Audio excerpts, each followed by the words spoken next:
All right. Well, Victor Davis Hanson, thank you so much for coming and speaking to us on Based Podcast. It's a great honour. I've listened to a lot of your work over the years, and a lot of your writings are absolutely fascinating. It's hard to, with so many hats that you wear, sum it all up. But you're a military historian, a classicist, and I guess a political commentator. But you have tenure at the Hoover Institute, and I think professorship at Stanford University in the US. So there's a lot of stuff on the go there for you. But I was intrigued by the book, The End of Everything. It's really, I guess, a breakdown of ancient wars and what they can tell us a little bit about the future. My own knowledge of, as I was saying to you just before we came on, of the classics is now going to become patently paper thin. But in a way, that kind of tells the story, doesn't it? People of my generation perhaps just haven't learned the lessons of history. What drove you to write the book, and what is it going to tell us if we read it? Well, it's amazing how we're sort of captives of the present, and people in our modern era feel that not only are they better than all prior generations because of the advances of their work, we rest on the shoulders of giants, but also the technology and the wealth is not comparable. We're so blessed. But we feel that that we're not subject to the same historical forces. So I went back and looked at a lot of wars, and I have most of my life, and most of them end with some type of settlement. Even World War II, there's still a Germany, a Japan, and a Italy of the defeated Axis powers. But every once in a while, something goes wrong and in a war, and it becomes existential, and the loser is unexpectedly or unpredictably wiped out. And by that, I mean erased. Language, culture, religion. And I was curious to see how that happened and how that could happen. And is it still relevant today? So I went back and picked 4 samples of ancient Thebes, the capital of the Greek area called Boeotia that was destroyed by Alexander the Great, totally. Carthage is better known. In 146, Scipio Aemilianus wiped it out and razed it to the ground, destroyed all Punic culture that had been in North Africa for 800 years. And then Constantinople, it wasn't destroyed, but Byzantine society, religion, Orthodox religion, the Greek language, and the city itself was erased. And then the DNA was rebooted as the capital of the Ottoman Empire, and it slapped spires on the greatest cathedral in Christendom at Hagia Sophia, etc. And then finally I picked Tenochtitlan, the Aztec capital that Hernan Cortez, in the period of 3 years, off and on fighting, no more than 1,500 soldiers, but he wiped out an empire of 4 million and destroyed that city down to the foundation and destroyed the Nahuatl language, Aztec religion, et cetera, et cetera. And how this happened, I was looking for commonalities across these time and spaces. And they were kind of eerie because they seem to be frequent and familiar in the present, especially with vulnerable places like the Kurds or the Greeks or the Armenians or the Israelis. And even maybe us, because at one time, of course, the Ottoman Empire and the Aztec Empire and the Carthaginian Empire were huge. And just to sum up, the targeted and soon to be annihilated always believed there was help on the way, that at any moment the Genovese or the Venetians would sail up the Hellespont and save them from the Sultan. Or the Carthaginians said the Macedonians will tack to the rear of the Roman besiegers. Or the Thebans said Alexander the Great is dead, and when he wasn't dead and he showed up in front of their walls, all of a sudden the Spartans and the Athenians and the Corinthians decided that discretion was the better part of valor, and on and on. Same was true of the Aztec. Another element was that there's no realistic appraisal of where you are as a society compared to the relative strengths of your enemy. In other words, you say the Theodosian walls have never been broached in 1,100 years at Constantinople. Or Carthage, in 149, we have the most impressive fortifications that are impenetrable. Or we all know about the 7-gated Thebes of myth and Oedipus. And so they don't look in a rational way. This is our physical situation. This is our fertility rate. This is our population. This is our military. This is our defense. And we're going to compare them with the people that are attacking us to see and a cost-benefit analysis what's going to happen. They also don't understand the nature of their enemy. They think, I mean, these destroyers of civilizations are not Attila the Hun or Tamerlane or some monstrous. They're intellectuals, and they're planning and they're deliberate. Alexander the Great was a student of Aristotle. Scipio was the pal of the historian Polybius. Cortez wrote the most eloquent letters to Charles V in Spain. And they are deliberate and they're scientific and they know exactly what they want to do and they know exactly. The other thing is people believe it can't happen here. Surely they wouldn't want to destroy it. It's not in their interest to destroy us. They would be better to conquer us or incorporate us. And they don't realize that sometimes it is in their interest to destroy them, whether for economic or psychological or spiritual or cultural reason. And so there's a naivete. And then when you look at the world today, and I looked in the epilogue at some places where you could have a similar scenario. Kim Jong-un, I think, really would like to destroy democratic South Korea as we know it, as a society and a civilization. The Iranians have said that one of the nice things about I'm quoting Rafsanjani 20 years ago, the nice things about Israel were half the world's Jews, they said, were in one place. And that made it a one-bomb state, especially because they were the devout Jews that kept up Hebraic civilization, and they were not part of the diaspora anymore. Just the other day, Erdogan said that he wanted to apply a 19th century solution to the Armenians that were bordering some Islamic states. He also said that one day the Greeks would wake up and they would be bombarded with a sea of Turkish missiles. And then, of course, almost every week, the Russians threatened to go nuclear in Ukraine. And the reaction, I try to chronicle it just briefly in the epilogue, but the reaction in the West is always, this can't happen. This is crazy. This is nuclear brinkmanship. It's just rhetoric. And often, and usually it is, but not always in history. And so we should be very careful when people who have the wherewithal threaten to wipe out a society. And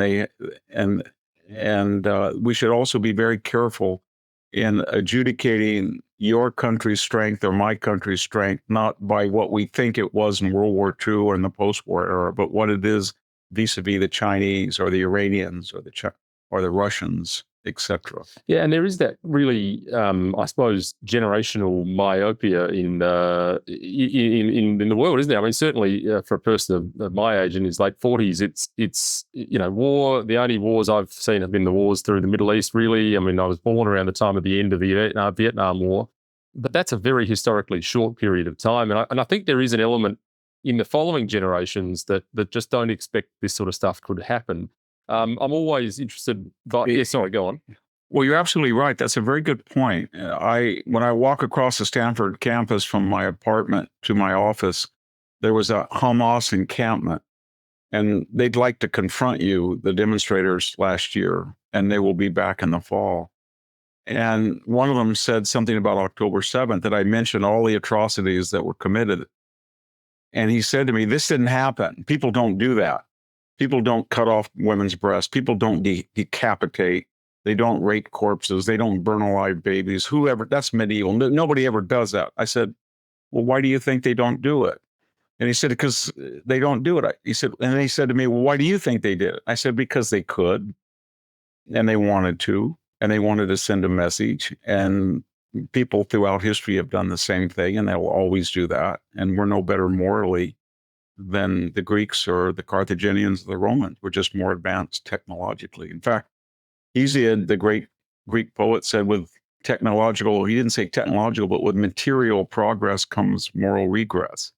The more affluent and sophisticated you are, the more you can explain away evil. Yeah, I think that's exactly right. No, I'm sort of drawn by the concept of the Thucydides trap, and I haven't said that properly. It's always hard to spit it out, but it's always been an interesting concept for those that are listening. I'll try and broadly explain that it's this concept that an established power will often be challenged by an emerging rising power. It's something we haven't seen for a long period of time. Is that a theory that you sort of subscribe to as well, or is it a little bit old hat? Graham Allison, who advanced that theory, took one line about in the first book of Thucydides, and at that line is something to the effect, or I'm quoting literally, said the Spartans invaded, preempted, because of their fear of the rising power of Athens. In other words, they might not have gone a war, but Athens was going to overwhelm them. And of course, he made the analogy of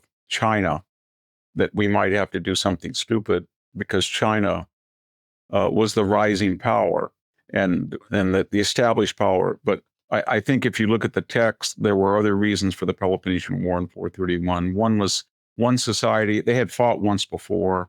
They had been in a Cold War for 50 years. One side was a democracy and one was an oligarchy. One side was Dorian, one was Ionic, one side was rural, one was cosmopolitan. One had a monarchy, one didn't. So there were all these other fault lines that were force multipliers, but it certainly was one factor. But I don't think that would have been enough given the existential differences that had existed.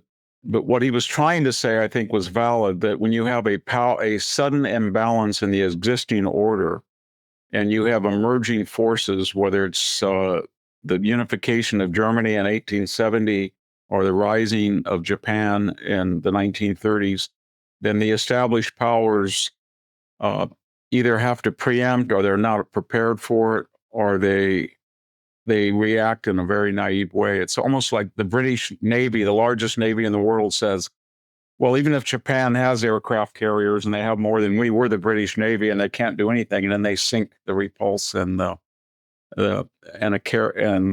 Prince of Wales right off Singapore, and they do it in about 15 minutes. And the British are shocked. But if they had followed carefully what was going on in the 1930s, they might not have been as shocked. And I guess, I mean, one of the preeminent concerns and political pieces of discourse in Australia, of course, is the rise of China. And for many years, and the Chinese Communist Party, I should say, many years it was seen as being, I guess, a good thing. There was this hope that China would democratize, and of course that hasn't happened. How do you see, China, particularly in the in the South Pacific Oceania region?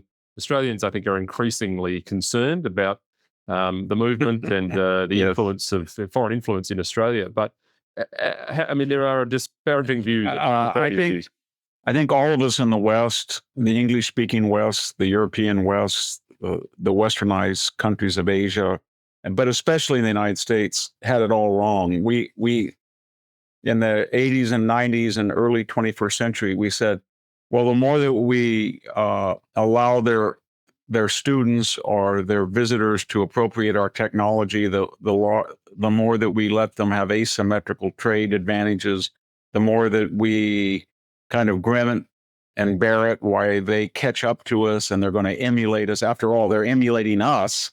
And we all know that when you have free market capitalism and you create affluence and leisure, then democracy inevitably follows, especially when they look at our culture.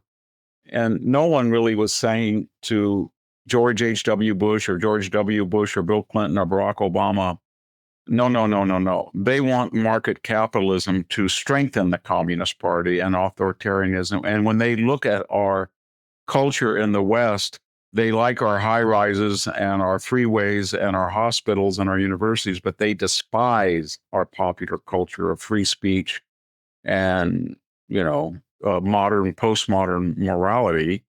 And so they're going to kind of burrow into our society and take what they feel is compatible with communism and makes it stronger.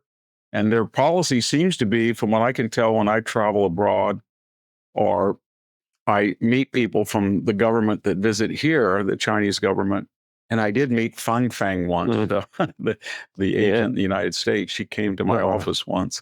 Their message is something like this, subtle, sometimes obnoxious. We are the rising power. The United States has pretty much had it.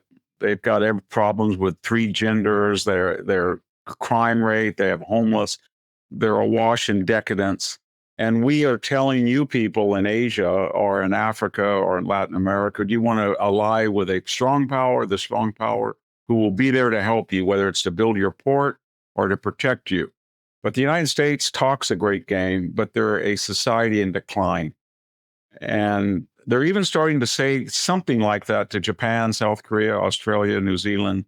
We're not that bad, but if you think the United States is going to, protect you, if we start to move on you or push, take a look at what happened in 2020, or take a look at their political system, or take a look at their movies, or take a look at their downtown Los Angeles or San Francisco. And that's the argument they use. And they've been pretty persuasive. They're starting to build this axis of Iran and Russia and China, and even India seems to be ready to deal with them in a way that was unthinkable 20 years ago. And it's this almost unique rebranding of communism. The turn of the last century version didn't work. The United States was very successful in exploiting that. The Reagan administration, through the build up the arms race, I suppose, and bleeding out the communist movement of the Soviet Union through Afghanistan. But we haven't seen anything like this before with a communist system that meets the market system. It's in for the long haul, isn't it? I mean, this ideology is alive and well. Do you see this, and I'm always interested by people's views on the rise of wokeism, as you've described it many times when you've been interviewed, and its connections back to the CCP. To me, if I was looking to weaken an enemy, I'd make them fight amongst themselves, destroy their energy security, self-voluntarily in many instances, and infiltrate a country that way first. How do you see those links? Do you see them as having links back directly to that movement? I think, yeah. I think they're the most brilliant, cunning enemy the United States and the West has ever faced. We have about 300, at least pre-COVID, and we're building back up to it, about 350,000 students here. We had Confucius Institutes at all our elite colleges. And if 1% of them, and we think there was more, were actively appropriating technology or information, that's still 3,500 people, and they were taboo. When COVID came, the Chinese government on all of our campuses had issued sort of a talking points that here the United States is again, the yellow peril, its history of 19th century exclusionary racial laws against the poor Chinese. And this was all at the time when they were not answering any questions about COVID. In fact, they had banned all internal travel from Wuhan to every city in China, except Wuhan could fly into Los Angeles and JFK for about 2 weeks. And they sent thousands of people in here. And the same was true of Europe, why they wouldn't dare allow a person. So they're very brilliant. They play the woke card. They play the race card. And if you try to say, well, you people have a million Uyghurs, oh, no, we're trying to educate. They're very sophisticated and they're slick and they've mastered Western culture. And they pick and choose whatever element in the West they feel is compatible with Chinese centralist communism. And it's amazing that they are more astute students. If you look at military literature, and there's a big debate of the old fossilized admirals and generals with the big tanks, the big bombers, the $130 million fighters versus 50, 60,000 drones that cost $5,000 or $6,000. It can take. They are studying this very carefully, and they're weighing in on either side, and they're starting to. They always seem to weigh in on the side of the reformer or the dissident, brilliant people that the establishment and our countries feel are apostates, but they look at it disinterested and say, you mean in Ukraine we see all these thousands of drones that have revolutionized warfare? We don't have an entrenched elite like the carrier lobby in the United States with 13, $30 billion carrier groups that we could probably sink with 10,000 drones like that. So let's go the drone way, the biggest bang. And that makes them very flexible. You would think it would be just the opposite, that there would be a diktat coming down high and then they'd all have to fall in place.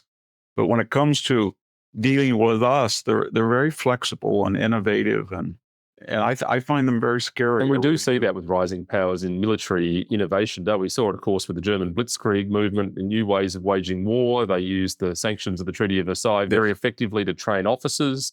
And then leave the sort of the conscripts as the last thing and build the military and industrial complex. We see a little bit out of that out of the rising world as well. Iran with their drone technology, Russia the same, China the same.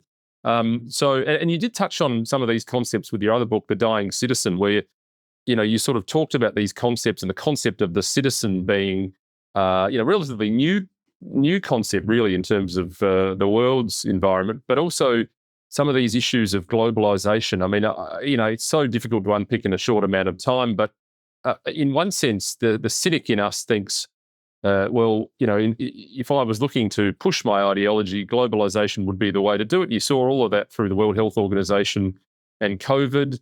The CCP message seems to be the one that's getting across globally. And I mean, has the West understood that, do you think? Do you think lawmakers in the West have understood that properly? No, they haven't. What happened in the West was we woke up somewhere around 1990 at the turn of the millennium, and we found out that instead of in the United States, take our example of having a market or a consumer or an audience of 300 million, particular aspects of our economy had 6 billion. And there were people on the coast where all of our Harvard, Yale, Princeton, Stanford, MIT, Caltech, Citibank, JP Morgan, Hollywood, Silicon Valley, where all the money and the tech and the universities were. And people in the media, people in law, people in insurance, but especially people in tech and services and finance and investment. With these new markets, with offshoring and outsourcing, they made an amount of money that was staggering. $9 trillion of market capitalization in Silicon Valley, in an otherwise bankrupt state. But the people in the interior who were muscular, we always valued the most highly because they brought us our fuel, our food, our wood, our minerals, the muscular classes. But it was like, well, if we can get it cheaper from South America or Africa and Indonesia, will we place these people? So there was a kind of an ethos that followed that of disparagement. Well, these guys are losers. Joe Biden said they didn't code. Hillary Clinton said she wanted to shut down all coal in West Virginia. Obama called them clingers. Just the other day, the new vice presidential nominee said that rural Minnesota was nothing but rocks and cows, deplorables, irredeemables. John McCain called them hobbits and crazies. So that divide is really shaken. And you saw it in Britain the other day with the riots. You have that same dichotomy in your country. We have it here, that MAGA phenomenon. And part of that problem is, although they're not the majority of the population, they control, in our country, Hollywood, Wall Street, Silicon Valley, professional sports, entertainment, foundations, K through 12, and universities. So they have the influence, and they're kind of cosmopolitan in the sense of, or maybe better, utopian. They believe that they have so much money and education and credentials, and they have such clout now globally, all of them, and they feel almost like platonic guardians, that they know that it's better for us to accept 3 genders. It's better for us to outlaw natural gas. It's better for us to have no borders. It's better for us to be woke. It's better for us being the lab rats. They're never subject to the consequences of their failed ideology. And I don't know where this is coming to, but it seems to be coming to a head in Europe, in Britain, and in the United States, that the so-called deplorables are finally waking up and saying, these people, we don't want this secular, globalist, utopian, arrogant religion anymore. We don't want it because it's given us huge debt. It's given us a fertility rate here in the United States from 2.1 down to 1.6. It's destroying the nuclear family. It's warping women's sports. Everything it touches is an on-Midas touch. And we're tired of it. We don't want these guardians to do it, to do this to us anymore. And so it's coming to a head. And it's been just as an editorial, it's been fascinating to watch this election where when you control the media and all these institutions, we were told for 3 years, and as a writer, I was attacked, but the Wall Street Journal was attacked. If you say that Joe Biden is non-compos mentis, you're a racist, or you're an ageist, or an ableist, and then the narrative became, well, wait a minute, he's going to take us down to defeat. He's 6 points behind. Get rid of him, but we can't get rid of him because we don't know how to get rid of him. So they went to him and said, you can remain the president if you agree to step down. You're fit to be president, but you're not fit to be our candidate. And then the narrative changed. All of a sudden, as we told you, Joe Biden was not physically or mentally able. And now Kamala Harris, she's brilliant. We just never really appreciated her. So the narrative changed so radically. And for us in America, we were told that the primaries counted and the delegates counted, and 15 million people had voted for Biden. But to have a bunch of people that were the guardians of democracy just go in a back room like it was 1850 and say, Joe, you're going to lose, and you're going to lose our agenda, the woke agenda, you're gone. And if you don't going to be gone, we're going to strangle you and say you can't be president. We're going to 25th amend you. And they gone. And then they said, well, now what do we do about Kamala? That was his insurance policy. Well, we're going to reinvent her. So now the new talking point for today in all the media is that she's brilliant. She's a woman. She's a person of color. She's dynamic. And that's where we are. It's very frightening how these narratives just, it's almost Orwellian, memory hole one day and then group speak the next. And I know you've written a book, The Case for Trump, back in 2019. So you've studied this closely. Yeah. And I'm fascinated by the Trump experience. My feeling is that in a fair fight, he wins comfortably in this election. He's getting enormous rallies. He's got significant ground support. It seems to have increasing support from big names like Elon Musk now as well.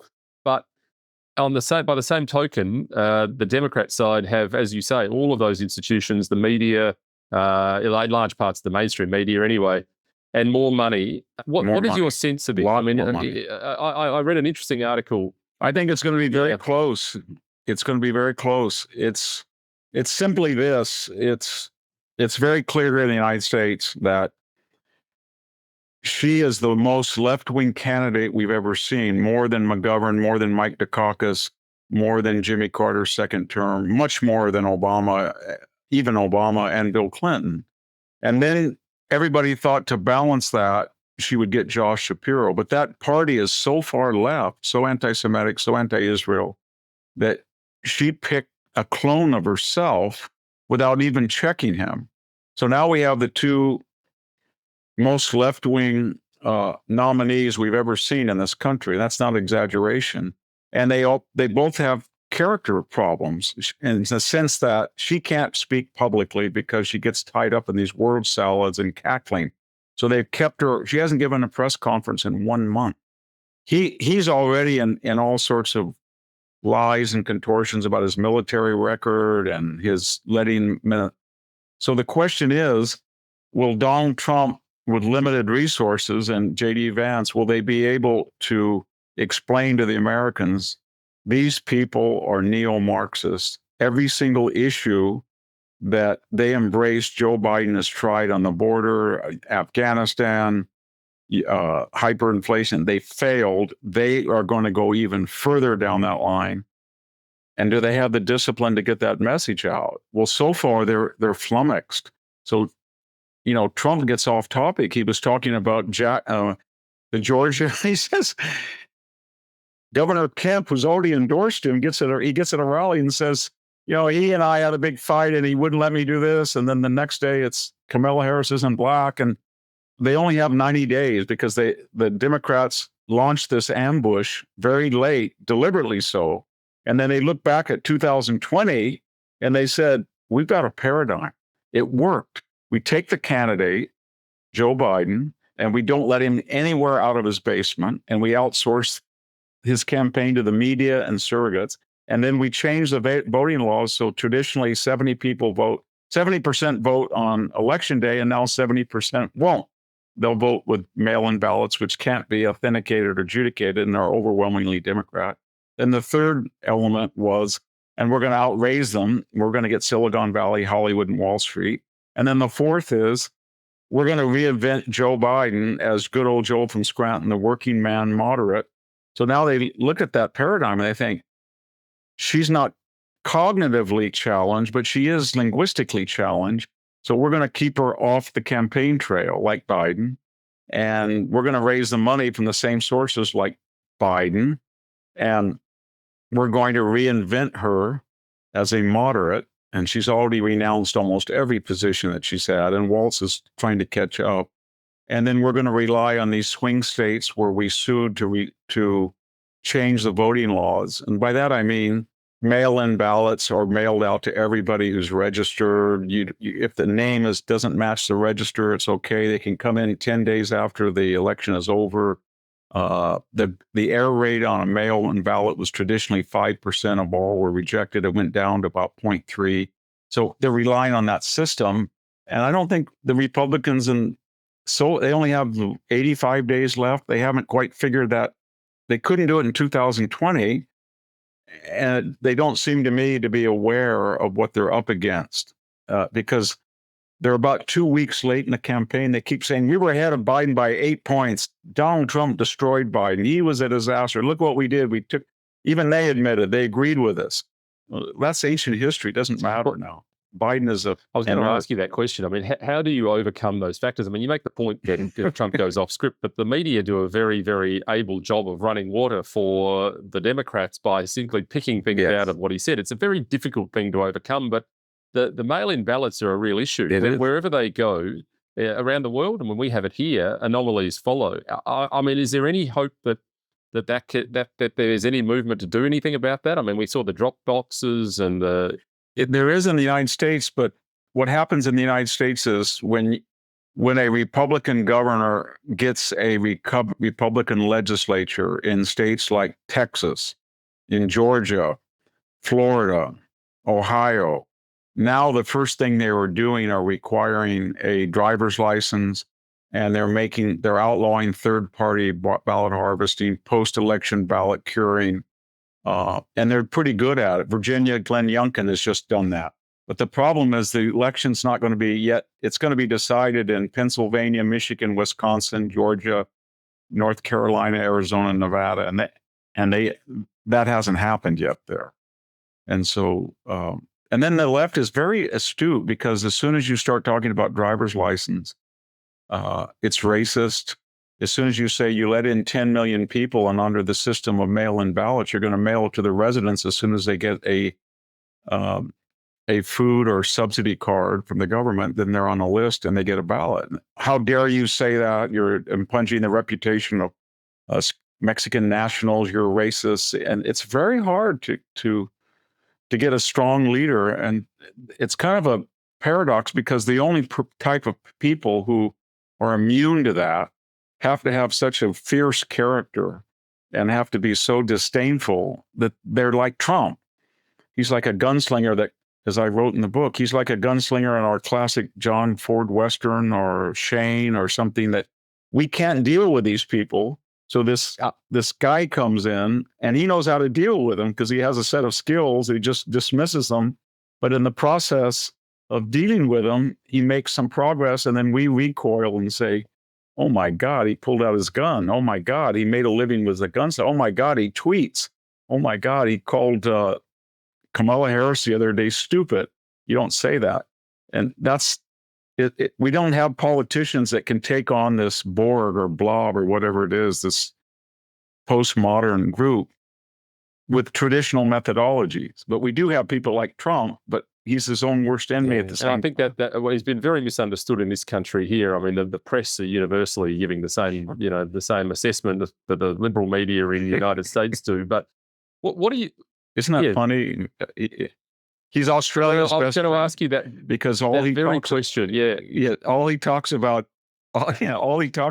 In fact, the Biden idea of allies came from Trump. So that's the iron. All he talks about is the Anglosphere and the English-speaking countries, and we've got to protect Australia. We've got to build up our Navy, and we got all kinds of allies. We got those wonderful Japanese, those wonderful South Koreans, those wonderful Aussies, those wonderful New Zealand. We're all going to get together, and we're going to be the leader, and we're going to stand strong against China, and they won't screw around with me, that kind of stuff. And then Russian collusion, it was Hillary Clinton that gave us Russian reset. It was Obama who gave us the hot mic about tell Vladimir that I'll get rid of missile defense.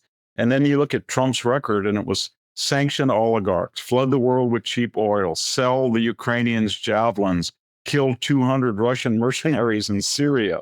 Tell Putin if he dare goes into Ukraine, he's going to hit the spires of the Kremlin, so to speak. That's what he said. And it's just mind-boggling because if there was anybody that Putin does not want to see in the White House, it's Trump. And I think that probably drove the prisoner release. He wants to make Biden and the left look really good. And he does not want Trump. I can just go back to that But that you can't convince Well, you anybody. certainly can't convince the Australian media about that. I mean, I heard. I mean, he has been described as an isolationist for years on end. I heard you describe him as a punitive Jacksonian, which is a terrific term. Do you want to just? Yes, he is. Yeah, Jackson. can you explain that? No better enemy, no worse friend.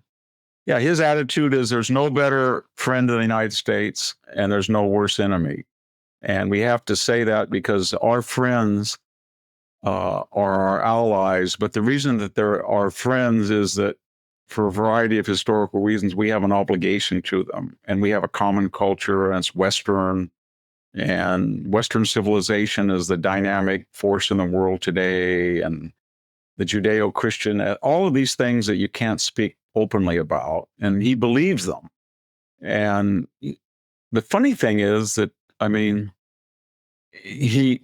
what he's trying to do, if you look at what he's doing in politics, maybe clumsily and crudely, he's trying to replace race by class. He's trying to create a national middle class movement of Blacks, Hispanics. So his dream is an Indian American truck driver or a Black welder or a Mexican American roofer or a poor white coal miner. They all have the same interest, and their interests are they don't like these elites at Stanford or Harvard and Washington talking down to them, whether the elites are Black or brown or white. And that's what I think a lot of the hatred of him comes from. And so he's very misunderstood. Part of it is his own fault. He doesn't make any effort to sugarcoat. That's both his attraction and his vulnerability. He's very authentic. The other day, Kamala Harris went to a rally and she went right into a Black patois, inner city, Southern drawl, just like Hillary did, just like Obama did. Everywhere he goes, no matter what the audience is, he sticks out with his wingtips, his black suit, his grating Queen's accent. He never changes the appearance or his clothing or his mannerisms or his affectations to meet that audience. Yeah, that certain era of authenticity. And that's kind of refreshing. Yeah, it is. It really does. That's part of it. That's why about 45%, 55% of Americans despise him. I say 45 do.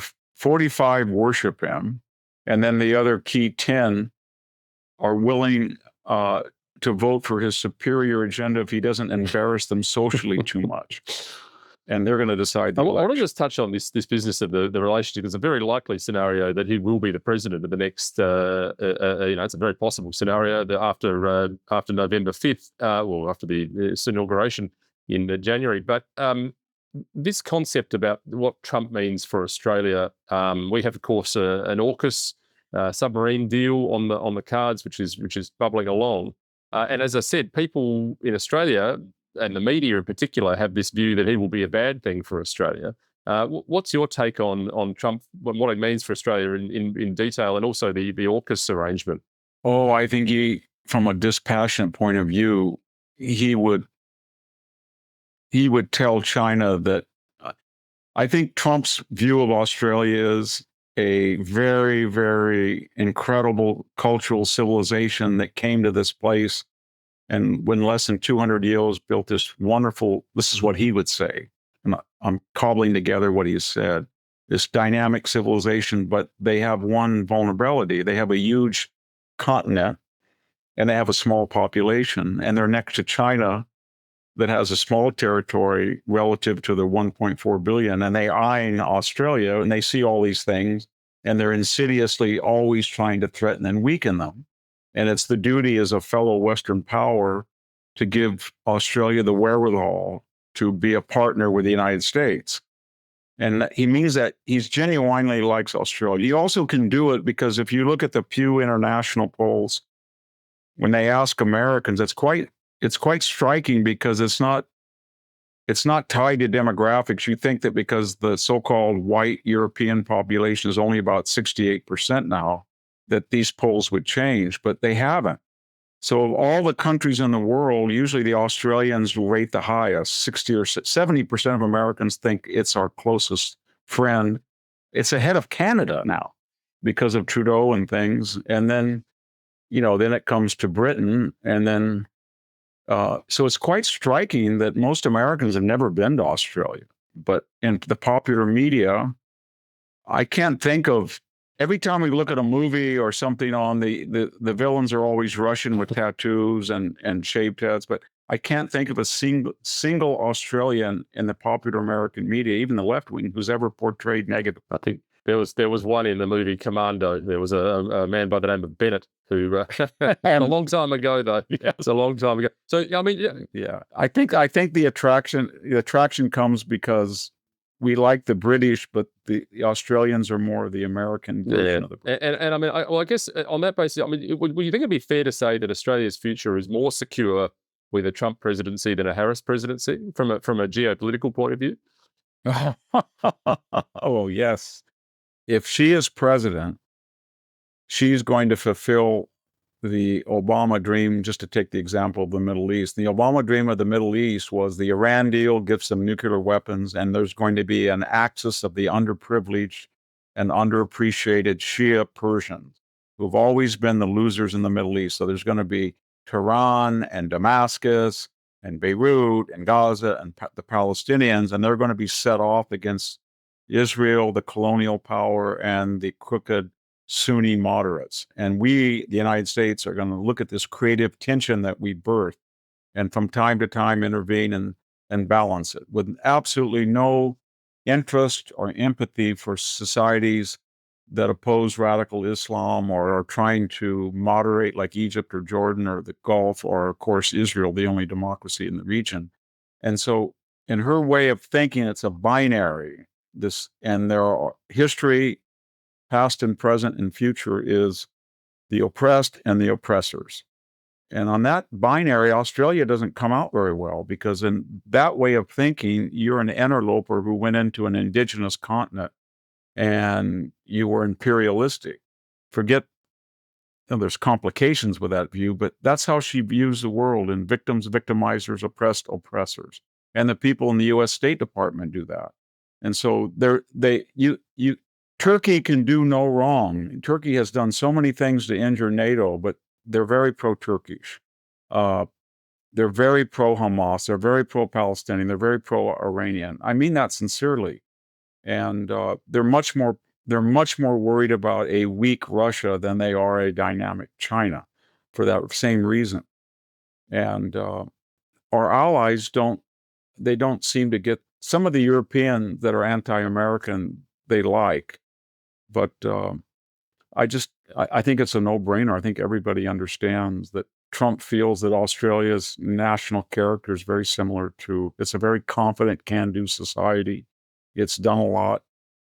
It's been a group of middle-class people who came out of nowhere and did this, and he's very impressed by. I think it's like every American. I think the only problem Americans have with Australians, there's not enough of. Well, it's good to hear. There's always that strong bond, and it's a great country to visit. I'm conscious of your time. The book is The End of Everything, and it's available presumably everywhere, Amazon, so on and so forth. I want to also ask people, because your work out in the internet space is prolific, but where can they find out more about you so that they can follow you and follow your Twitter and that sort of stuff? I have a website where I aggregate everything every day at Victor Hanson, VictorHanson.com. And they can find anything. And we try to do 4 podcasts, the VDH podcast, that's on the YouTube and places. And then I write 2 columns a week. And I'm also at the Hoover Institution at Stanford's website. So it's pretty easy to find me. Well, Professor Victor Davis Hanson, thank you so much for your time, and thanks for your insight. I found it fascinating. There's so much more we could cover, but there's only several thousand years of the classics to cover in 40 minutes or so. We've done as much as we can. So thank you so much for your time. Thank you, Alex, for having me.